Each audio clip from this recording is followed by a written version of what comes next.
It's not so much it's disturbing. Okay.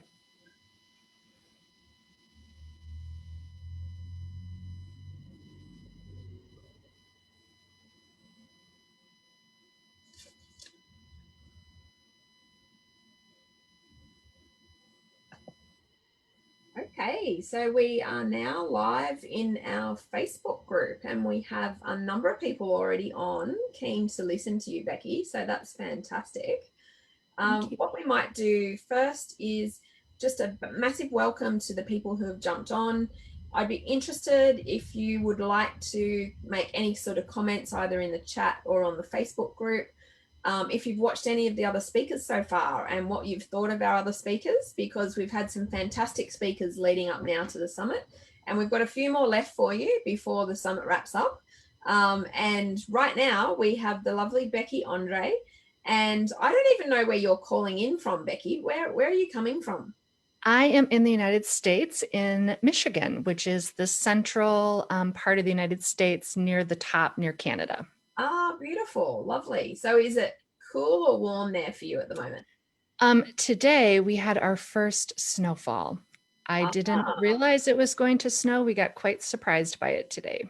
exciting. That is exciting. It's exciting to us because none of us ever get snow over here in this part of Australia. So thank you for coming in all the way from Michigan.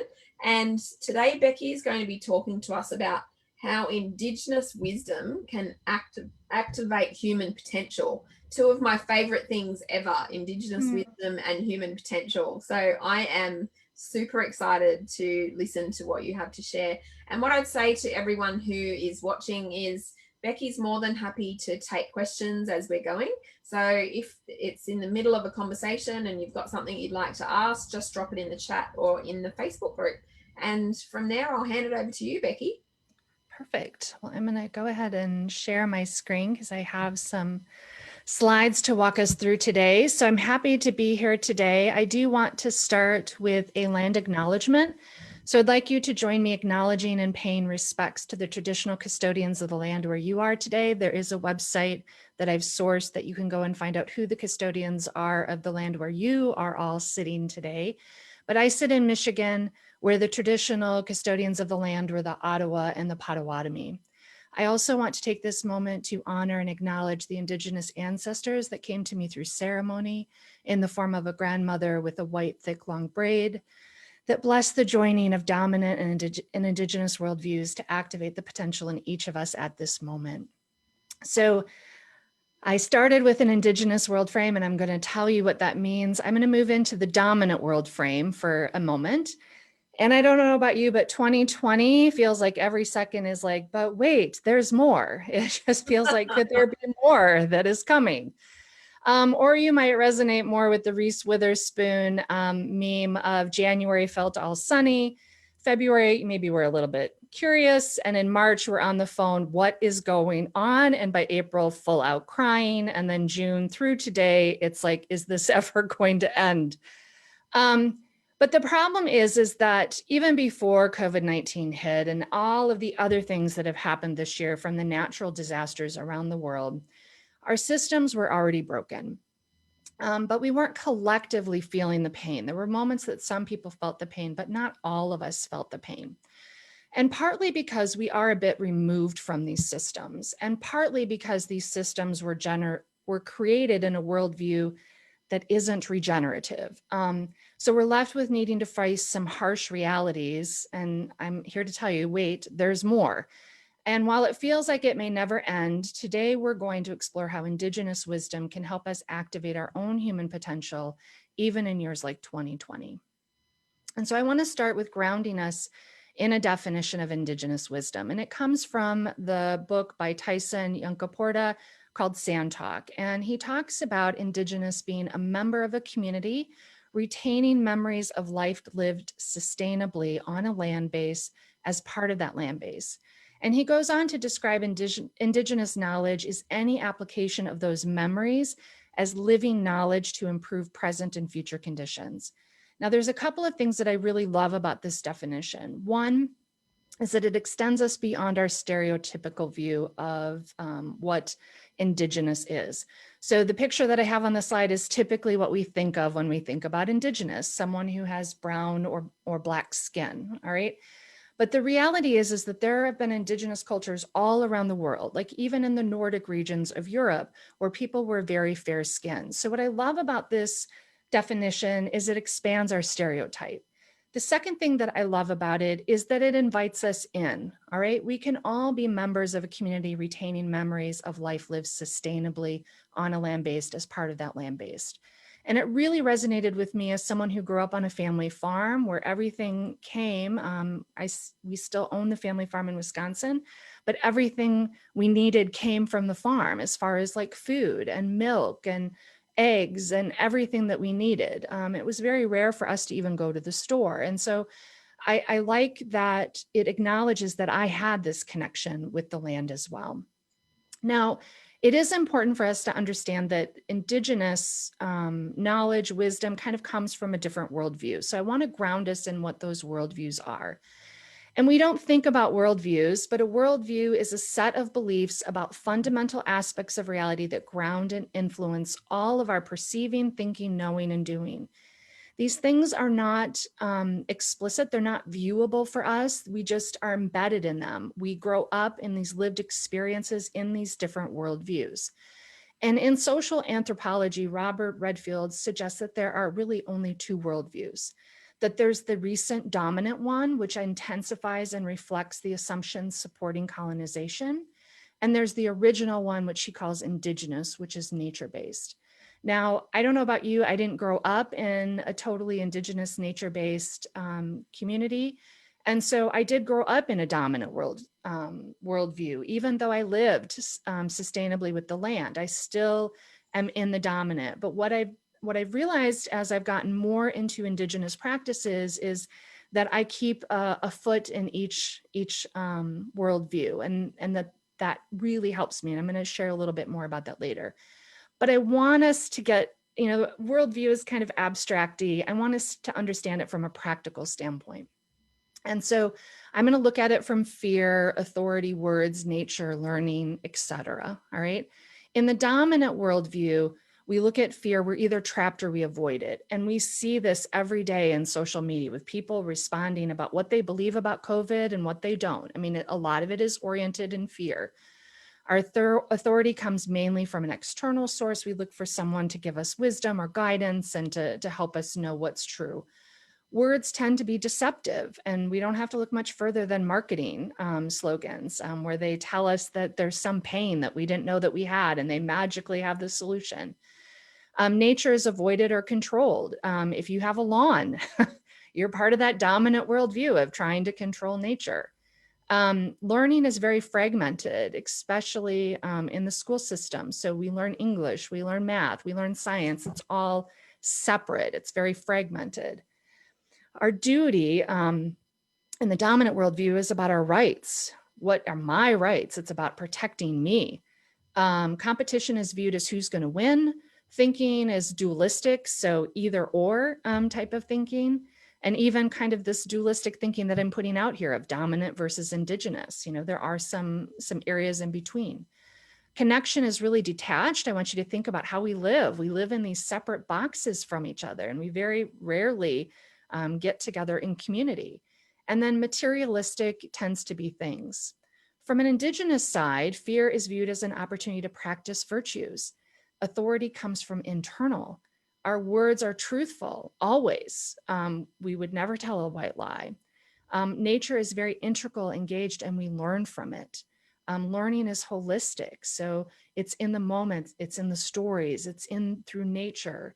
Duty is about responsibility to myself and to others. Competition is viewed as potential. Thinking is non-dualistic. I mean, it's all integrated. Connection is about empathy, and things are non-materialistic. And so I want us to take a look at the impact of worldviews from a dominant and an indigenous standpoint. And I'm going to start with sustainability. So there's a lot of exploitation going on where we're increasing our energy use. We have short-term thinking, we have separation, we have self-interest. versus on the Indigenous side would be a sustainable approach where we would be looking to decrease our energy use, have longer term thinking, interdependence, and we want the whole system to thrive, not just humans. We want everything to thrive. And if we look at it from a degenerative to a regenerative system, on the dominant side, we do have a lot of degenerative systems going on that decrease the vitality and resilience. We think of things as a closed system, like we can control it. We think about things as mechanistic, like a machine, like I can just replace an employee or a person and I'm going to get the same results. We do objectification. We engender scarcity and fear. And for me locally, when I go to the grocery store, I can see the scarcity and fear coming out because there's no toilet paper anymore again. And you might have experienced the same thing. Now, on the regenerative side, it's about increasing vitality and resilience. It's about having an open system, being adaptive, recognizing a living system, and engendering trust and cooperation. So very different viewpoints. And I want to bring this into what it means for human potential, all right? And I want us to see the impact. So I went out and I looked for some definitions of human potential from the dominant side and from the Indigenous side. Now, on the dominant side, here was one: capacity for humans to improve themselves through studying, training, and practice to reach the limit of their ability to develop aptitudes and skills. On the Indigenous side, we have the power to change our own perspective by embracing what is within ourselves and knowing we can face challenges with love, light, faith, and positivity. You have the power and you have the knowledge. And I want to point out some differences here. So on the Indigenous side, I've got an orange within ourselves, all right? And on the dominant side, there's kind of this implicit that we go external to ourselves to find our potential. On the Indigenous side, it talks about facing challenges. On the dominant side, it's about improving ourselves or the limit. And then on the Indigenous side, it's about the power and knowledge. And on the dominant side, it's about the limit that we have and about our ability. And I want you to think about the complexity of today's world's problems. And I want you to just start to think, what kind of worldview is going to help us? And earlier this week, we heard Dr. Richard Clayton give a speech or a talk at this summit. And he said, we need to have a deeper, broader, and wider understanding of what it means to be human. And I couldn't agree more. We do. And I want to suggest that maybe an Indigenous world frame might help us approach those things. And I'm going to do that in a couple of different ways. I want us to look at a broader understanding through flexibility. And I'm going to walk us through living in the tension.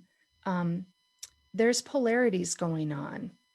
There's a lot of division going on around the world. And we have to find a way to live in the tension, even if someone doesn't believe the same thing that we believe. We have to find a way to be present. And I'm going to walk through some of those things.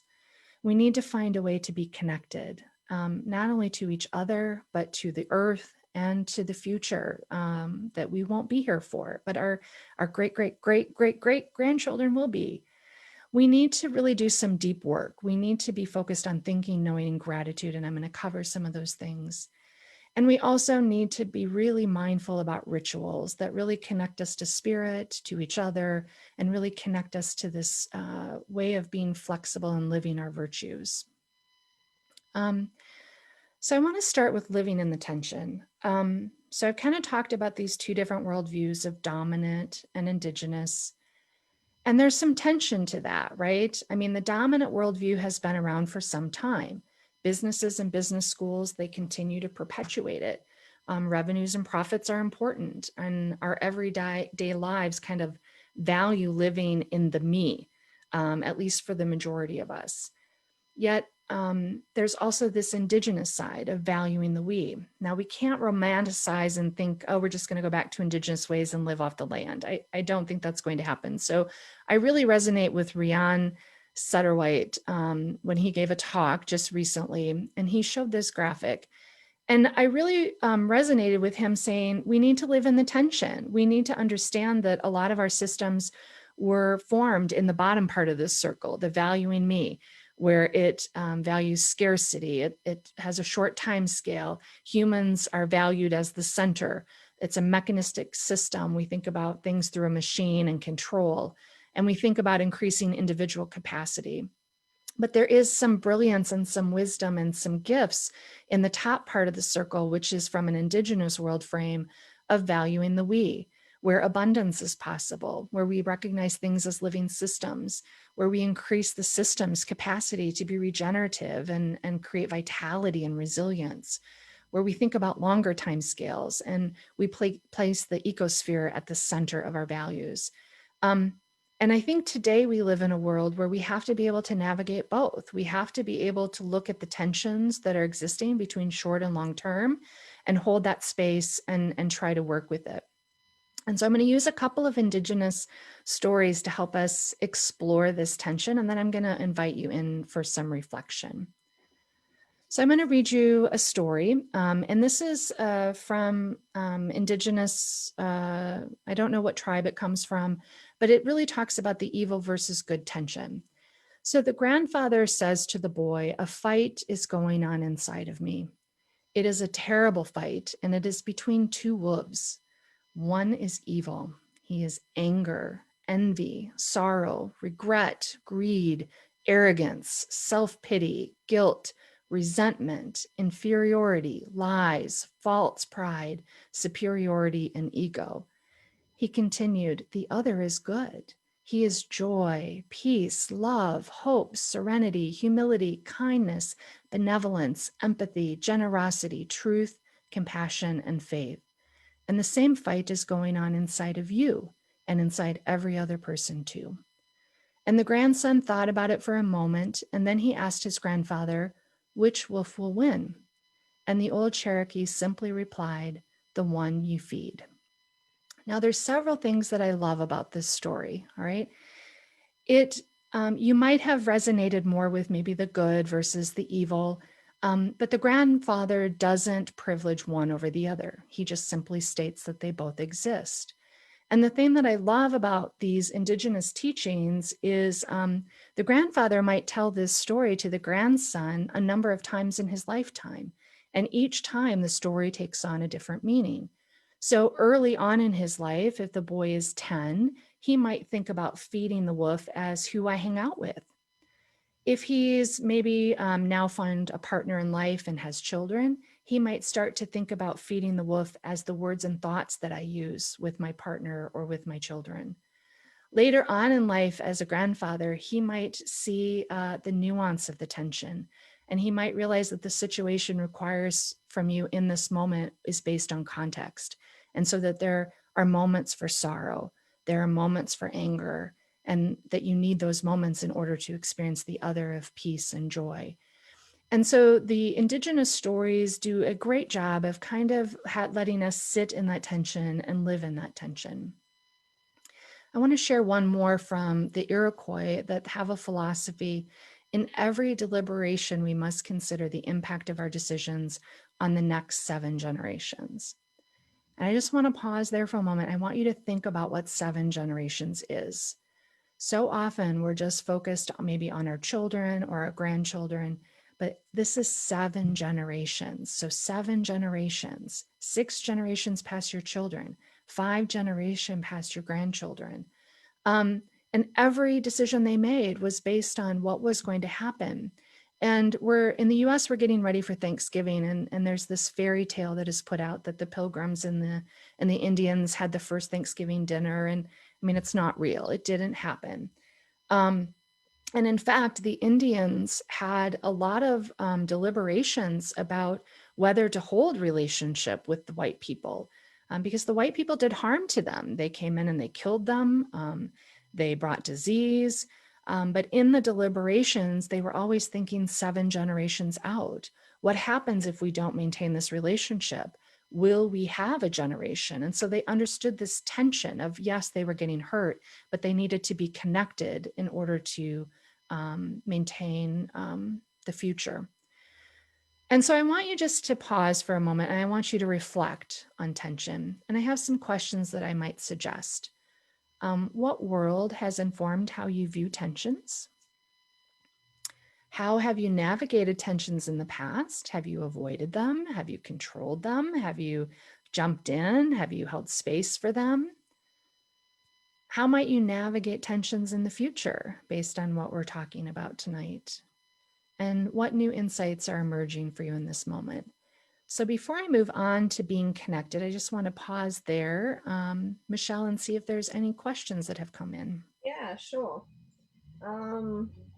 People are saying things. There's not so many questions, but people are saying powerful and the meeting of two is required, and that they love the definition of what you were talking about there. And a comment from AJ, our co-host, she's Yeah. saying, wow, love the idea of 7 generations ahead. Yeah, it's a hard thing to hold space for. But it is a really important one for us to start thinking about, even in the sustainability world. There's a lot of great things that are being suggested, but they're very immediate. They're very short term. And if we were thinking 7 generations out, I think very different things would be being brought forth. And they might be more painful, right? Which is why I sometimes think they don't get brought forward, because we don't live in this Indigenous world frame. So beautiful. All right, well, I'm going to keep going then. I want to talk about being connected. And I want to start with thinking about it from a collective standpoint. So kind of that bigger, broader grouping. And in the Lakota, there's a thing called walking the red road, which is a deep sense of obligation and a meaningful personal commitment to purposefully live your life each day, practicing and embodying the 7 sacred virtues of the Lakota.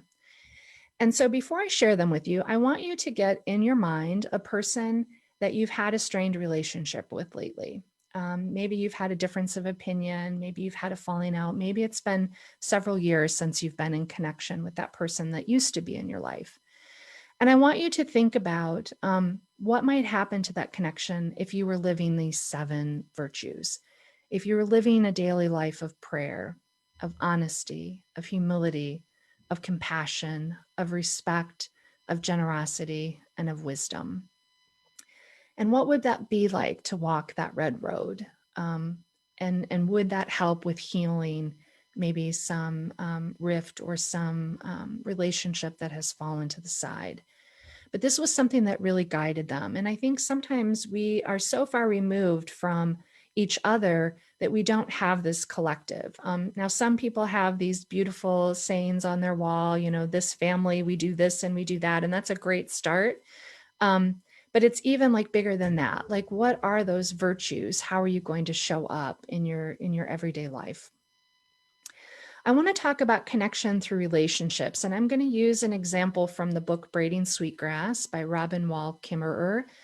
And she, in one of the chapters, she talks about a researcher that decided, some basket weavers that go out and harvest sweetgrass and make baskets, came to her and said, we have 2 harvesting methods, and we'd really like to find out which one is most beneficial to the sweetgrass. And so the researcher said, that sounds fascinating. I'd love to have that be my thesis. And so she presented it to the academic committee. And the academic committee was rooted in a degenerative system thinking, or a dominant worldview. And they said, anyone knows that harvesting a plant is going to damage the population. It's ridiculous. Like, you shouldn't be studying this. But the researcher finally convinced them. And so she picked a plot of sweetgrass that had been restored. So she didn't want to compromise the native areas where pickers were active. And she created 3 plots. One was a control plot where she wasn't going to do anything. The second plot was going to be, she was going to use one of the harvest methods. And then the third plot, she was going to use the other harvest method. And so she did a census of the sweetgrass population in each plot to find out precisely what the population density was prior to harvest. Then she began to harvest it in the 2 ways that had been described by the basket makers. And then the one plot was the controlled and would not be harvested. Every few months, they counted and marked all the grass in the plots, both the dead ones, the living ones, and brand new shoots. And for 2 years, they harvested and measured the response of the grass. Now, what did she end up finding? Well, the failing plot was actually the one that was not harvested. It was choked with dead stems, while the harvested plots were thriving. So even though half of the grass had been harvested each year, they quickly grew grew back, completely replacing everything that had been gathered. In fact, producing more shoots than were present before the harvest. Didn't matter the harvest method. Picking the sweetgrass seemed to actually stimulate growth. It only mattered that it had been harvested.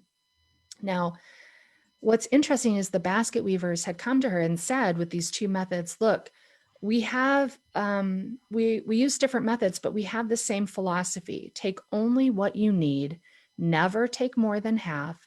And if we use a plant respectfully, it will stay with us and flourish. If we ignore it, it will go away. If you don't give it respect, it will leave us, right? And so that indigenous wisdom already knew that harvesting didn't deplenish a plant. Yet, if you think about the influence of the worldviews, right? The academics were in the dominant worldview. We shouldn't be studying this. We know that it'll be degenerative, right? Whereas the basket weavers knew that there was this regenerative quality. And I think the other thing that is really important to note is that this researcher was willing to let the sweetgrass talk to her, all right? 2 years of harvesting, 2 years of measuring to understand deeply what was going on. And so often we aren't connected to these relationships anymore. We aren't connected to relationships of our food, and even connected to relationships of our body, of being able to be inside and to know what is happening and why certain things within our body are happening.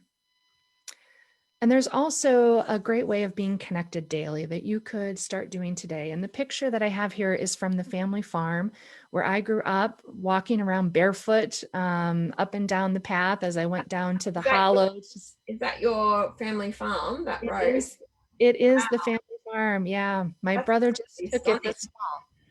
Yeah. But there's a prayer from Grandmother Flor Mayo that I love, or she talks about a ceremony actually. A beautiful, simple ceremony to do today and each day is earthing. Take your shoes off and connect with Mother Earth. This will help you to remain grounded, centered, peaceful, strong, and calm while connecting your energy in Mother Earth.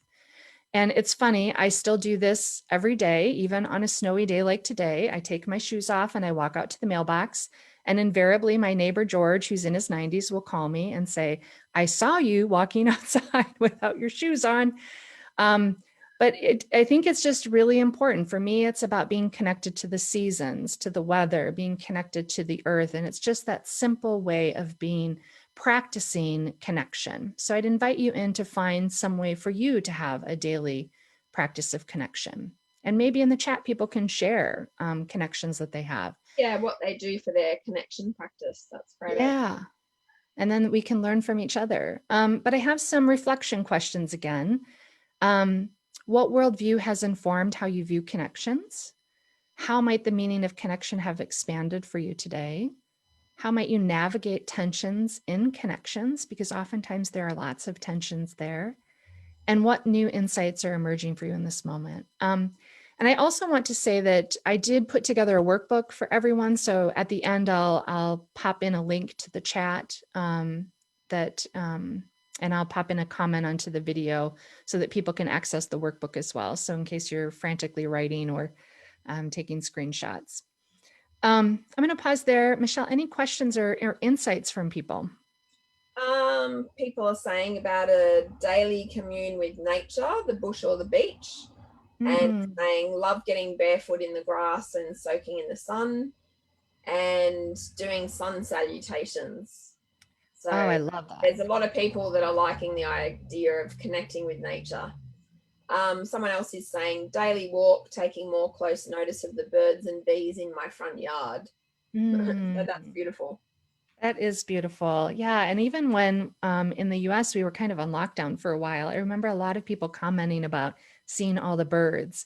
And I was really curious. I was wondering, were the birds always there and we just didn't notice them? And maybe we just noticed them now, or did they come back, or was it both? But I think having that curiosity about connection and having that curiosity about how could I be more connected, either to the collective relationships or even having a daily connection to Mother Earth. So I love that. Beautiful. All right. Well, I want to get into some deep work. In today's world, we really live at a very surface level. We go onto Facebook, we consume these small nuggets. It's almost like consuming fast food for our brain. And it isn't super helpful for us, all right? And we know that, but yet we still go out and consume it. I do it as well. But I want to invite us into some practices of deep work, because the deep work is also important to help prepare us for the complexities that we're facing today. And I'm going to share two from Tyson's book, Sand Talk. And the first one talks about 5 different minds. And so I'm going to explain them to you, but I'm also going to ask that you set your pen down, you set your paper aside, and I just want you to do some deep listening right now. All right. I'm talking about things that are from the book.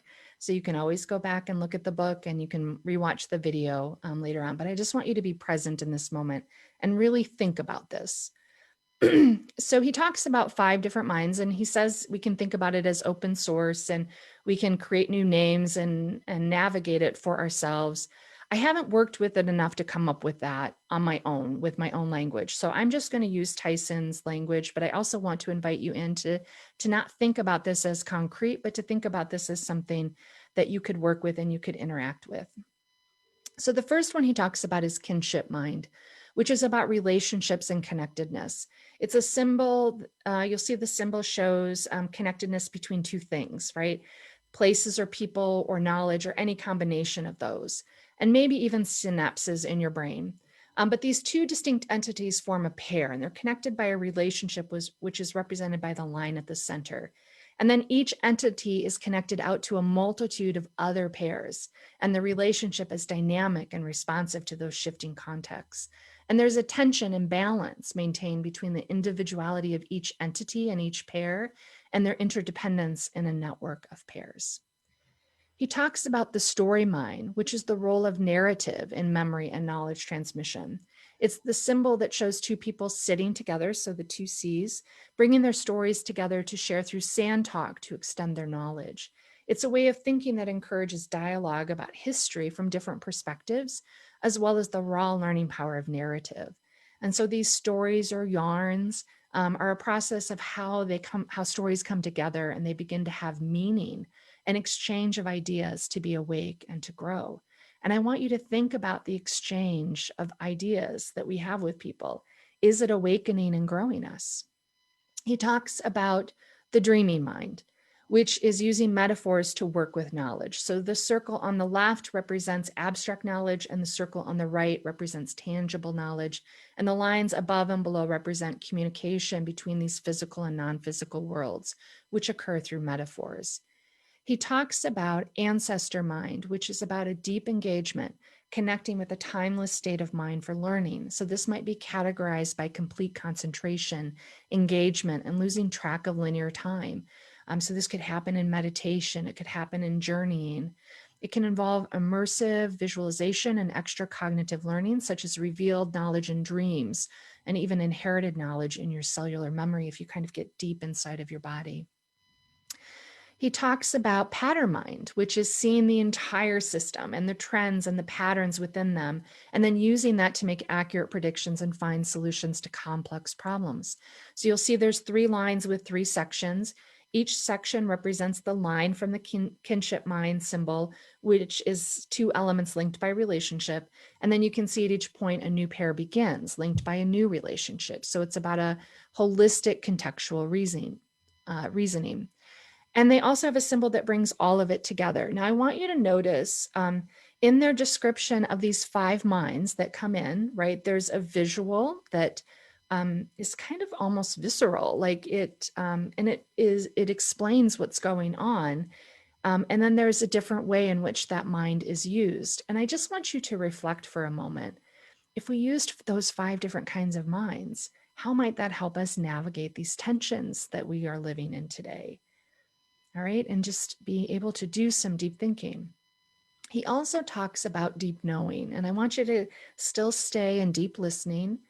And he talks about 5 ways to know, to build knowledge, all right? And one is learning through close observation and demonstration. So my son might watch me make a peanut butter and jelly sandwich, all right?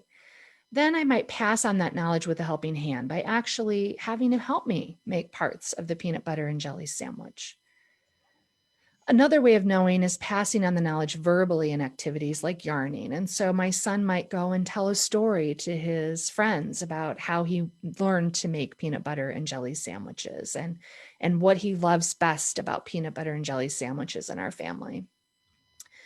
Memorizing through deep listening, which I've invited you in to do. And we oftentimes just memorize to have the right answer to take a test, but memorizing through deep listening so that it really becomes embedded in our heart, in our hands, some part of who we are.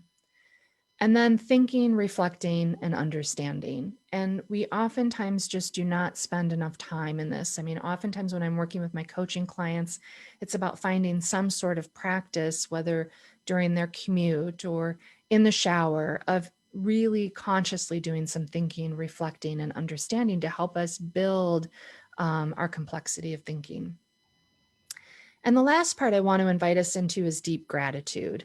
And gratitude is everywhere. I mean, people will say gratitude will change your life, but we tend to just be very surface level with our gratitude. And I want to use a prayer from the Apache to invite us into a deeper sense of gratitude.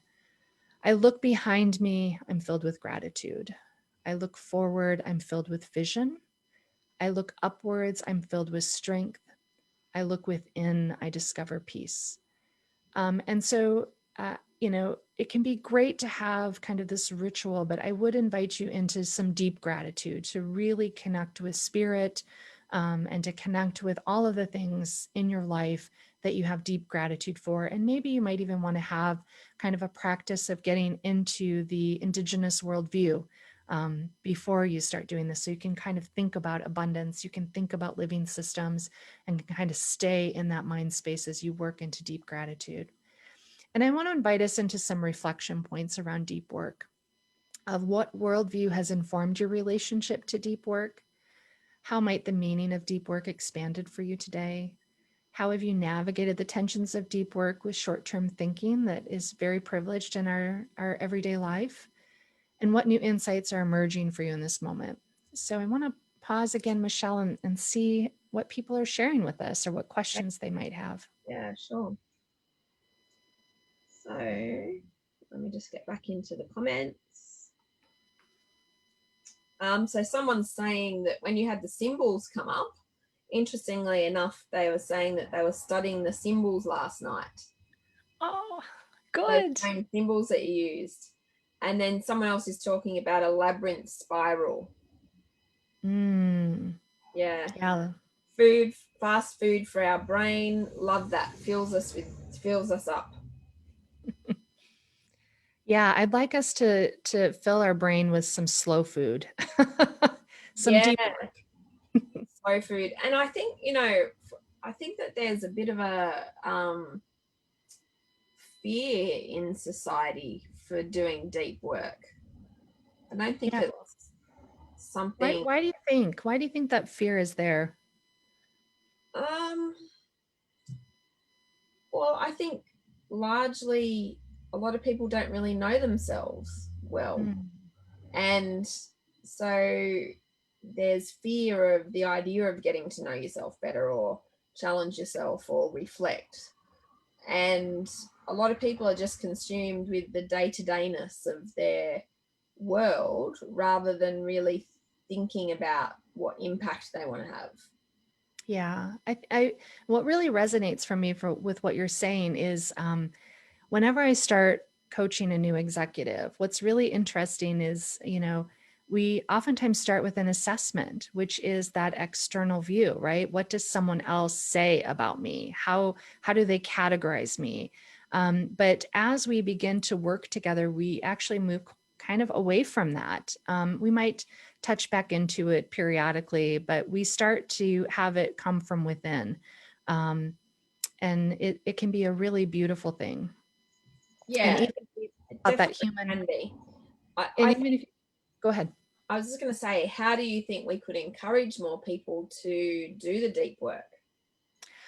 Yeah, I mean, I think it really has to be an individual motivation, right? Unfortunately, I think sometimes we wait until there's deep pain to do that. But I think that there is there is some brilliance in doing it before the pain comes. And I might even suggest that doing the deep work in family dinner time, asking some deep questions and starting to build some habits of thinking deeply about things, or having your kids pick maybe a topic that they're most interested about at school, that you invite them in to do a deeper dive together to explore that. I think those are some really great ways to start to build that for the future. We've got a couple of comments in the chat. Someone's talking about connection through walking in nature and listening to the environment. So this is a question. Hi, Becky. In the introduction, you mentioned something around reconciling Indigenous and dominant knowledge. How and where have you seen this marriage working best? Oh, I don't think there is a best. I think it is each of us finding moments of living in the tension and finding that right space in that context. For me, it's really staying in that Indigenous worldview of how Grandmother Flor de Mayo described human potential, looking for the power and knowledge inside, right? And to use all of these tensions as a way to further develop our knowledge and our understanding of the situation and what's going on.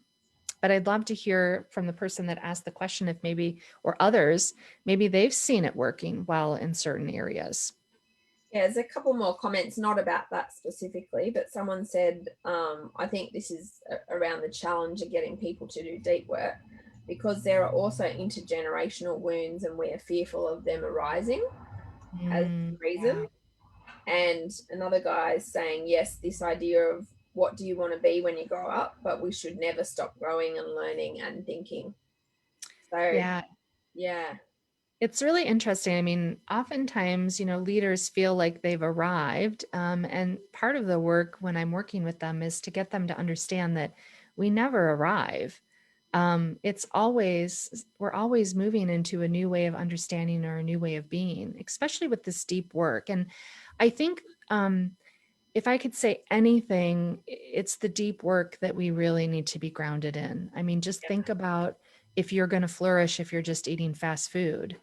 You're not. Your body is going to start to break down. And the same thing is happening. We have such complex problems in our society that we need people to be doing this deep work, to be building their complexity of thinking so that we can come together and we can solve these big problems. But it does require effort and it does require work. And I always encourage my clients, let's find the nugget that you're most interested in exploring, and then let's go deep with that. Yeah, that's a great That's tip. Just as we're wrapping up, Becky, I was wondering if there's, you've given us a lot of insight and wisdom, but is there one more message that you'd really like everyone watching just to get just before we wrap up? Yeah, I'm going to go quickly through my fourth one of ritual. Okay. Um, and so I'm going to tell a quick little story. When I first moved into my house, about, I don't even know how many years ago, but my son was 5 and someone had made a crocheted advent calendar for it. And so I started this tradition of putting little pieces of paper in with a piece of candy. And so every day my son would go and open it up and there'd be a piece of paper about what I loved about him and a piece of candy. And so I did this from 5 to 13. When he was 14, life had gotten busy. I started a company. I was trying to wrap up a PhD. I was just stressed. And so I didn't put the advent calendar up. He came to me and said, it's not up yet. And so I put it up, just put candy in and called it a day. And my son came in and said, where's the slip of paper? And I said, what are you talking about? And he's like, you've always put a slip of paper in. Why am I not seeing a slip of paper? And I said, oh, well, I just figured you're 14. Like, it doesn't matter. And so he left and he went downstairs and he got this box. And I have the picture of the box here. And he had made this box at woodshop. I didn't think anything of it, but he shared with me that he made this box specifically to hold all these notes that I had written to him throughout the years. And it was at that moment, like, I felt like such a horrible mother, right? Like, oh my God, I didn't realize this was so important. And, but as we're getting into the traditions of holidays, right? Things have been disrupted, but I really want us to think about ritual as having 3 elements: having an intention, attention, and repetition. And so, I had started this with intention. I had put attention into it, but I had kind of fallen through with the repetition. And I want you to start to reflect on those annual traditions that you have with your family. They might have to look different this year, but I want to encourage you to be thinking about how might they need to look so that you can continue those rituals for connection. Grandmother Flor de Mayo talks about it in a seasonal way. Now, you know, part of us are in going into winter, part of us are going into summer, right? But she talks about the autumn equinox, and I think it's important for us to think about the cycles of what's happening in the seasons around us, and what should I be paying attention to in my life. You know, the autumn is a great time to be conscious of harvesting the things that you planted or harvesting your intentions. And so really learning to walk in these rituals in a seasonal way can be really beneficial to get in touch with you and who you are. And I also want to suggest some daily rituals. And I'm going to read this prayer to you, and then I'm going to point out a few things to you. And again, this is from Grandmother Flor de Mayo, who I love. I spent a weekend studying with her. She's read my Mayan calendar. I consume everything that she puts out. But here's one of her prayers. May each day bring the sun, our element of fire that brings us renewed energy. May each day bring the moon that revives and restores our spiritual energy. May each day bring the rain, our element of water to wash away our fears. May each day bring the wind, our element of air to blow the strength and wisdom into your soul.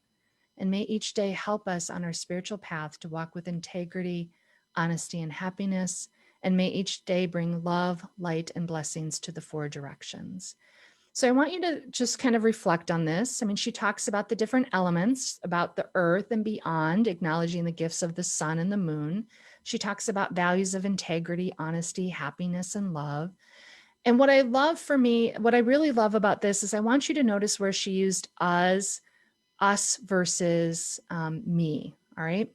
And she used us for energy, revival, restoring, and overcoming fears. And she used me for strength and wisdom to be part of us. And I think this is just so lovely as a daily reminder of not only what to value and what's important, but also as a way to remind myself that I don't have to do the hard things alone. The hard things are done together with us and our. That's beautiful. And so I want to invite you into reflection again. What worldview has informed your understanding of ritual? How might the meaning have expanded for you today? How have you navigated tensions? And what new insights are emerging for you in this moment? And Grandmother Flora Miles says we can't go back and change the past, but we can start today and change tomorrow for the future generations. And so I want to invite you into that. And we can kind of stay stuck in the surviving. We can stay stuck in just being overwhelmed, or we can start to move into flexibility through becoming intentional and living in attention, being connected, deep thinking, knowing, and gratitude, and rituals to connect with spirit. And I did feel ordinarily, I only work with corporations and only work with leaders within corporations, but I did feel drawn to maybe bring the community together as a way to think about becoming intentional. So I did put together an offering that will start next January, where we'll go through 5 different things and we'll explore together how to activate potential, look at tensions, resilience, rituals, connections, and then do some mindful reflection together. So if you're interested in that, it's out on Eventbrite. You can just search for Becoming Intentional. I am going to limit it because I want a kind of an intimate group. And then if you're interested in one-on-one coaching, some people want more support or a deeper dive. I'm really booked with leadership clients, but I am going to create some space for a few people to have that. And I just want to say, Michelle, thank you for this opportunity today. I do a lot of posting on LinkedIn, so I would encourage you to follow me on LinkedIn.